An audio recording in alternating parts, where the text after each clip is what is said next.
some very interesting breaking news concerning Crystal Palace. Crystal Palace have approached Manchester City about signing Manuel Akanji. Palace are looking for a centre-back in case Marc Guehi leaves in the next 6 days. Guehi has a year left on his contract and Palace are prepared to sell him to Liverpool if the price is right. City signed Akanji for £15 million from Borussia Dortmund 3 years ago. Galatasaray have also held initial talks about signing him. Wow, this is interesting stuff, isn't it? It sounds like Palace are getting ready for Marc Guehi to leave.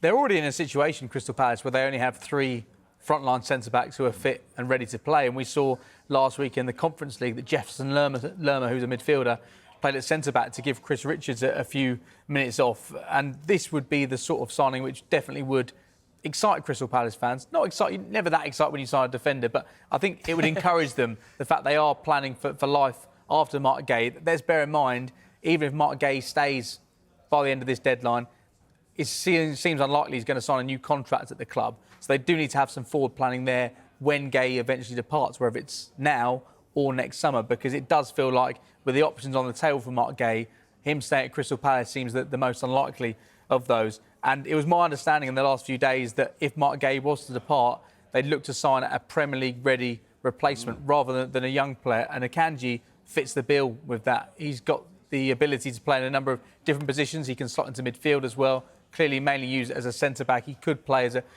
a right-back if required, but clearly Palace play with right wing-back, so he's unlikely to be used there.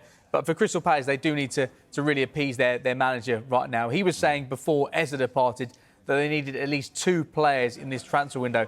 Clearly, that's now 3. Eza's departed. That'll be 4 if Marc Guehi is to depart the football club. So a lot of work to be done. And for Crystal Palace, they have been criticised for being slow in the market. They've been accused of being passive by their own manager, Oliver Glasner. And bear in mind what he's done at the football club over the course of the last 18 months. You really want to keep this man happy, because last deadline day, last summer, they signed 4 players on deadline day. I was there. It took a long period of time for them to get their act together. And it took them until their 9th league game to win a game.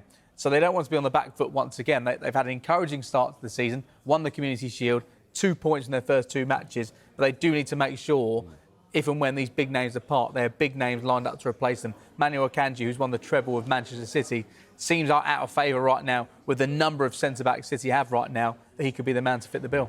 You don't get excited by defensive signings? If they're wing-backs, you do. It's centre-backs, you don't get excited, do you? It's the forward players. That's a good one. But you need defenders to win leagues. Yeah, exactly. Very, very true. Right.